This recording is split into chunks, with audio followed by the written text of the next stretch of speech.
अरे भगवान ने जुबान दिया है, स्टेज की गरिमा का समझिए आप। अब स्टेज की गरिमा क्या होती है? बड़े हैं आप, आपके मुंह से ये शब्द अच्छे नहीं लगते। ये कर दिया तो दुनिया कर रही है, कुछ भी अपने मन में नाम, अपना मन में शाम सुना रलो कहे कि बुटना बाप मोले पानी में बेटा के नाम पंडुकिया है, आ गई ना बैगने जर गई। सारा मुहावरा आप पे फिट होता है।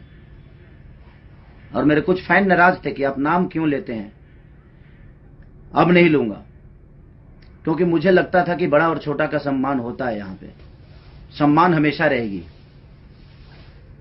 बट किसी को लगता है कि वो मेरा नाम ले लेंगे तो हम स्टार बन जाएंगे। सॉरी हेलो, किस दुनिया में जीते हैं? आपके भी खानदान से कुछ लोग आते हैं, उनको क्या नहीं स्टार बना देते नाम लेके? आपके बस का है किसी को स्टारडम देना? आप खुद की जगह को बचाइए ना पहले, उसके बाद दुनिया को मत लीजिए नाम, भुला लो ना। सॉरी, और आप मेरे कंपटीशन में नहीं है, न थे ना रहेंगे,